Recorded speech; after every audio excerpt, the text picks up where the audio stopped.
مکمل ہوئیں۔ آج ہمارے درس کا آغاز سورۃ الحدید کی آیت نمبر 12 سے ہے۔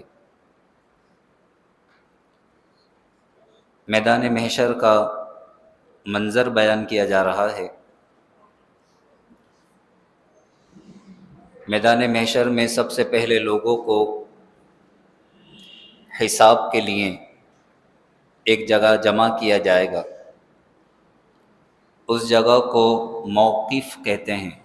موقف حساب، یعنی وہ جگہ کہ جہاں سب کا حساب و کتاب ہوگا۔ پھر جو مومن ہوں گے، جن کی نیکیاں ہوں گی، ان کی نیکیوں کے مطابق انہیں ایک نور عطا کیا جائے گا اور کہا جائے گا کہ اب اس پل صراط سے گزرتے ہوئے جنت میں داخل ہو جاؤ۔ تو مومن وہ نور کی روشنی میں پل صراط سے گزرتا ہوا جنت میں داخل ہوگا۔ وہ نور کیسا ہوگا؟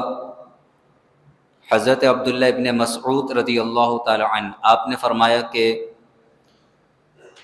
وہ نور مومن کی نیکیوں کے مطابق مختلف ہوگا۔ کسی کا نور پہاڑوں جتنا ہوگا،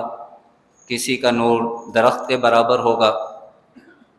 اور جو سب سے کم نور دیا جائے گا، جس شخص کو سب سے کم نور، تو اس کے انگوٹھے کے اندر نور کو روشن کیا جائے گا، اور وہ نور کبھی بجھے گا کبھی جلے گا، کبھی روشن ہوگا کبھی بجھے گا۔ سب سے کم نور انگوٹھے میں دیا جائے گا، انگوٹھے کے برابر چھوٹا سا۔ تو جیسی نیکیاں ہوں گی، بالکل کم نیکیاں ہوں گی تو سب سے کم نور یہ ہوگا، کسی کا پہاڑوں کے برابر ہوگا۔ اللہ رب العالمین اس منظر کو بیان فرماتا ہے۔ حساب و کتاب کے بعد اب مومن چلے ہیں جنت میں داخلے کے لیے، اور انہیں پل صراط سے گزرنا ہے جو بالکل تاریک ہے، اندھیرا ہی اندھیرا ہے۔ یوم، جس دن، یعنی کل بروز قیامت، یوم تر المؤمنین والمؤمنات، تم مومن مردوں اور مومن عورتوں کو دیکھو گے۔ یسعی نورہم، ان کا نور دوڑ رہا ہوگا، بین ایدیہم، ان کے آگے، وبایمانہم، اور ان کے دائیں جانب۔ آگے اور دائیں جانب ان کے ایمان کا نور، ان کی نیکیوں کا نور وہ دوڑ رہا ہوگا۔ فرمایا کہ یہ نور ان کی رہنمائی کرے گا اور یہ نور انہیں جنت میں لے جائے گا۔ یہ نور کس چیز کا ہے؟ ایمان کا۔ یہ نور کس چیز کا ہے؟ نمازوں کا۔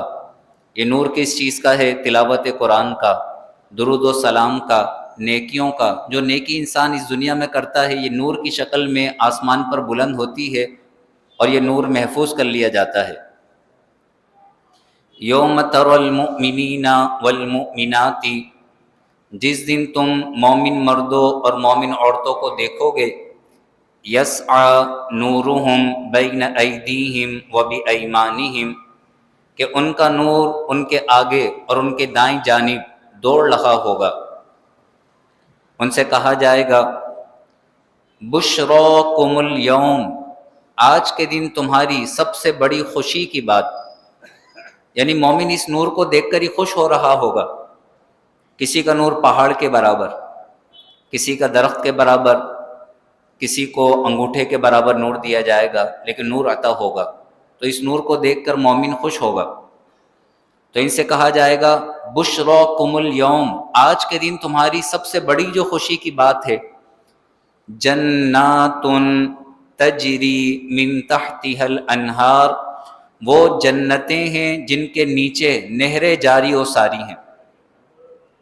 پل صراط سے گزرتے ہوئے مومن جنت میں داخل کیے جائیں گے۔ خالدین فیہا، ان جنتوں میں ہمیشہ ہمیشہ رہو گے۔ ذالک هو الفوز العظیم، وہی بڑی کامیابی ہے۔ نور کا مل جانا، پل صراط کو پار کر جانا اور جنت میں داخلے کا مل جانا، یہی بڑی کامیابی ہے۔ اب جب مومنوں کو نور عطا کیا جائے گا تو بعض مفسرین نے فرمایا کہ منافق جنہوں نے بظاہر کلمہ پڑھا تھا، نمازیں پڑھی تھیں، روزے رکھے تھے، بظاہر جہاد کیا تھا، نیکیاں کی تھیں، لیکن تھے منافق، دل سے نہیں کیا تھا، صرف ظاہری طور پر کیا تھا، تو ان کی ذلت اور رسوائی کے لیے انہیں بظاہر نور دیا جائے گا، لیکن یہ موقف سے جیسے ہی اس نور کو لے کر آگے بڑھیں گے مومنوں کے ساتھ، پل صراط پر آتے ہی ان کا یہ نور بجھ جائے گا، کیونکہ انہوں نے ظاہری طور پر اسلام کا کلمہ پڑھا تھا، تو ان کے ساتھ بھی ظاہری معاملہ تو کیا جائے گا، یہ بڑھیں گے آگے، لیکن جیسے ہی پل صراط پر آئیں گے ان کا نور بجھ جائے گا، تو پھر یہ مومنوں کو پکاریں گے، جو ایمان والے جن کا نور ہے انہیں یہ پکار کر کہیں گے کہ اپنے نور سے ہمیں بھی کچھ دو تاکہ اس روشنی میں ہم بھی آگے بڑھیں، تو انہیں کیا جواب دیا جائے گا؟ اللہ فرماتا ہے یوم، اس دن، یقول المنافقون والمنافقات، منافق مرد اور منافق عورتیں، للذین آمنوا، ایمان والوں سے کہیں گے، یہ کب کہیں گے؟ کہ جب ان کا نور بجھ جائے گا، ایمان والوں سے یہ کہیں گے انظرونا، ہماری طرف ایک نظر کرو، نقتبس من نورکم، تاکہ ہم تمہارے نور سے کچھ لے لیں، اقتباس کہتے ہیں چنگاری لینا، نقتبس من نورکم، تاکہ ہم تمہارے نور سے کچھ لے لیں، یہ ایمان والوں کو پکار کر کہیں گے انظرونا، ہماری طرف ایک نظر کرو، نقتبس من نورکم، تاکہ ہم بھی تمہارے نور سے کچھ لے لیں، تو ان منافقوں سے کہا جائے گا قیل ارجعوا وراءکم، ان سے کہا جائے گا تم پیچھے کی طرف پلٹ جاؤ، تم پیچھے جاؤ، واپس پیچھے کی طرف پلٹو، فالتمسوا نورا، تو وہاں نور تلاش کرو، مومنوں کے نور سے انہیں کوئی نور نہیں دیا جائے گا، ان سے کہا جائے گا قیل ارجعوا وراءکم، تم اپنے پیچھے پلٹ جاؤ، فالتمسوا نورا، پھر نور تلاش کرو، یہ منافقین جیسے ہی وہاں سے پلٹیں گے تو ایمان والوں اور ان منافقوں کے درمیان ایک دیوار قائم کر دی جائے گی، بعض نے فرمایا کہ یہ وہی دیوار ہے جسے اعراف کہتے ہیں، جو سورۃ الاعراف میں ہے، 8ویں پارے کے اندر اعراف، جو جنت و دوزخ کے درمیان ایک دیوار ہوگی، تو منافقوں کے درمیان اور مومنوں کے درمیان ایک دیوار قائم کر دی جائے گی، اس دیوار میں دروازہ ہوگا، اس دروازے سے ہوتے ہوئے مومن تو جنت میں داخل ہو جائیں گے اور منافقوں کو باہر ہی روک دیا جائے گا، یا عذاب میں، تکلیف میں باہر ہی روک دیے جائیں گے۔ اللہ فرماتا ہے فَضُرِبَ بَيْنَهُمْ بِسُورٍ، تو ان کے درمیان ایک دیوار قائم کر دی جائے گی، سورن دیوار، فَضُرِبَ بَيْنَهُمْ بِسُورٍ، تو ان کے درمیان یعنی مومنوں کے درمیان اور منافقوں کے درمیان ایک دیوار قائم کر دی جائے گی، لَهُ بَابٌ، اس میں ایک دروازہ ہوگا،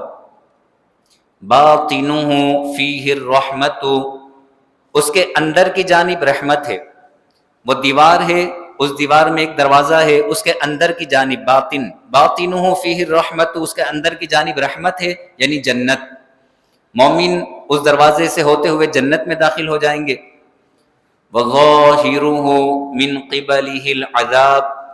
اور اس کے باہر کی جانب عذاب ہے، باہر منافقوں کو اس دیوار پر روک دیا جائے گا اور انہیں عذاب دیا جائے گا، یُنَادُونَهُمْ، وہ منافق مومنوں کو پکاریں گے، دیوار کے پیچھے سے ایمان والوں کو ندا دیں گے، یُنَادُونَهُمْ، وہ انہیں پکار کر کہیں گے أَلَمْ نَكُمْ مَعَكُمْ،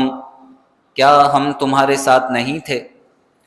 دنیا میں ہم تمہارے ساتھ تھے، نمازیں پڑھتے تھے، روزے رکھتے تھے، جہاد کرتے تھے، ہم بھی تو نیکیاں کرتے تھے، أَلَمْ نَكُمْ مَعَكُمْ، کیا ہم تمہارے ساتھ نہیں تھے، قولوا، وہ ایمان والے کہیں گے بلا، ہاں کیوں نہیں، تم ظاہری طور پر تو ہمارے ساتھ رہے دنیا میں، وَلَكِنَّكُمْ فَتَنْتُمْ أَنفُسَكُمْ، لیکن تم نے اپنی جانوں کو فتنے میں ڈالا، اور فتنے سے مراد یہاں ہے کفر کے فتنے میں، انہوں نے اپنی جانوں کو کفر کے فتنے میں ڈالا تھا، تو یہ مومنین ان منافقوں سے کہیں گے وَلَكِنَّكُمْ فَتَنْتُمْ أَنفُسَكُمْ، لیکن تم نے اپنی جانوں کو فتنے میں ڈالا، تم کفر میں مبتلا رہے، وَتَرَبَّصْتُمْ، اور تم نے انتظار کیا، یعنی تم اس انتظار میں رہے کہ دیکھو اب مسلمانوں کا کیا حال ہوتا ہے، اور تم مسلمانوں کی باتیں کفار تک پہنچاتے تھے، کفار کی طرف تم مائل تھے، وتربصتم اور تم نے انتظار کیا، ورتبتم اور تم نے شک کیا دین اسلام میں، مرنے کے بعد اٹھنے کے بارے میں، حضور کی باتوں میں، ورتبتم تم نے شک کیا، وغرتکم الامانی اور جھوٹی خواہشات نے تمہیں دھوکے میں ڈال دیا، جھوٹی خواہشات، دنیا کی خواہشات نے تمہیں دھوکے میں ڈال دیا، حتی جاء امر اللہ یہاں تک کہ اللہ کا حکم آ گیا، یعنی موت آ گئی، وغرکم باللہ الغرور اور بڑے دھوکے باز نے تمہیں اللہ کے بارے میں دھوکے میں مبتلا کر دیا، غرکم تمہیں دھوکے میں مبتلا کر دیا، باللہ اللہ کے بارے میں، الغرور بڑے دھوکے باز نے یعنی شیطان نے۔ مفسرین نے بڑی عجیب بات لکھی، فرمایا یہ جو فرمایا گیا وغرکم باللہ الغرور، بڑے دھوکے باز نے تمہیں اللہ کے بارے میں دھوکے میں مبتلا رکھا، یعنی شیطان نے تمہارے دل میں یہ بات بٹھا دی کہ اللہ بڑا غفور الرحیم ہے، اللہ ہمیں عذاب نہیں دے گا۔ جب ایک شخص کے دل کے اندر یہ بات بیٹھ جائے کہ اللہ مجھے عذاب نہیں دے گا، مجھے عذاب نہیں ہوگا، میں کچھ بھی کروں، چاہے وہ شیطان اس طرح ذہن کے اندر بٹھا دے کہ تو امتی ہے، اب تو نماز پڑھے نہیں پڑھے، جھوٹ بولے، دھوکہ دے، سود کھائے، تو کچھ بھی کرے تو حضور کا امتی ہے، تو مرتے ہی ڈائریکٹ جنت میں جائے گا، چاہے اس طرح شیطان ذہن میں بٹھا دے، یا اس طرح کہ اللہ 70 ماؤں سے زیادہ پیار کرنے والا ہے، وہ عذاب نہیں دے گا۔ جب انسان اللہ کے عذاب سے بے خوف ہو جاتا ہے تو پھر وہ گناہ پر گناہ کیے جاتا ہے، اور گناہ کا نتیجہ یہ نکلتا ہے کہ پھر اس کا ایمان ضائع ہو جاتا ہے، کیونکہ گناہوں کی وجہ سے دل سیاہ ہو جاتا ہے۔ اگر انسان توبہ نہیں کرے تو پورا دل سیاہ ہو جاتا ہے، اور دل سیاہ ہو جائے تو ایمان کا نور اس سیاہ دل میں نہیں ٹھہرتا، وہ ایمان کا نور اس سیاہ دل سے نکل جاتا ہے۔ تو فرمایا وغرکم باللہ الغرور، وہ ایمان والے جنتی ان منافقوں سے کہیں گے تمہیں بڑے دھوکے باز یعنی شیطان نے اللہ کے بارے میں دھوکے میں مبتلا کر دیا۔ فَالْيَوْمَ لَا يُؤْخَذُ مِنْكُمْ فِدْيَةٌ تو آج کے دن نہ تو تم سے کوئی فدیہ لیا جائے گا کہ تمہاری توبہ قبول کر لی جائے، یا تم سے کوئی مال لے کر تمہیں عذاب سے چھٹکارا مل جائے، نہیں۔ فَالْيَوْمَ لَا يُؤْخَذُ مِنْكُمْ فِدْيَةٌ تو آج کے دن نہ تو تم سے کوئی فدیہ لیا جائے گا، وَلَا مِنَ الَّذِينَ كَفَرُوا اور نہ ہی کافروں سے، مَأْوَاكُمُ النَّارُ تمہارا ٹھکانہ جہنم ہے، هِيَ مَوْلَاكُمْ جہنم تمہاری ساتھی ہے، وَبِئْسَ الْمَصِيرُ اور جہنم کیا ہی بری پلٹنے کی جگہ ہے، کتنا برا ٹھکانہ ہے۔ الامان والحفیظ، اللہ تبارک و تعالی ہمیں ایمان پر ثابت قدمی نصیب فرمائے۔ بہت سے لوگ ایسے ہیں بیچارے نمازیں بھی پڑھتے ہیں، وہ تلاوت بھی کرتے ہیں، وہ اچھی باتیں بھی کرتے ہیں، لیکن شیطان لعین ان کے ایمان کو ضائع کر دیتا ہے۔ ایمان ضائع کن کن باتوں سے ہوتا ہے انسان کو یہ سمجھنا چاہیے ہمیشہ۔ جب شیطان کسی کا ایمان ضائع کرنا چاہتا ہے تو بس اس سے حضور علیہ صلاۃ والسلام یا انبیاء کرام کی بے ادبی کا ایک جملہ نکلوا دیتا ہے۔ اگر انسان کی زبان سے ایک جملہ بے ادبی کا نکل گیا، اللہ کے نبی کے بارے میں، اللہ کے حبیب کے بارے میں ایک جملہ، اور اسے احساس بھی نہیں ہوتا کہ میں نے اللہ کے نبی کے بارے میں کیا کہہ دیا، مذاق اڑا دیتا ہے۔ حالانکہ بڑے بڑے اہل علم ہوتے ہیں، لیکن شیطان قابض آ جاتا ہے، وہ اللہ کے نبیوں کا مذاق اڑا دیتے ہیں، خود بھی مذاق اڑاتے ہیں، بٹھانے والوں سے بھی مذاق اڑواتے ہیں۔ ایک جملہ انسان اللہ کے نبیوں کی بے ادبی کا کہتا ہے، ایمان ضائع ہو جاتا ہے،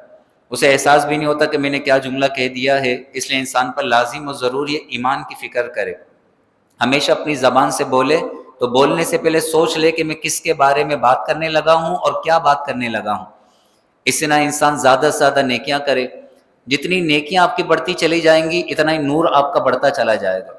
جتنی نیکیوں میں اضافہ ہوتا چلا جائے گا اتنی ہی قبر و آخرت روشن سے روشن ہوتی چلی جائے گی۔ اللہ تبارک و تعالی مجھے بھی آپ کو بھی زیادہ سے زیادہ نیکیاں کرنے، مقبول نیکیاں کرنے کی توفیق نصیب فرمائے،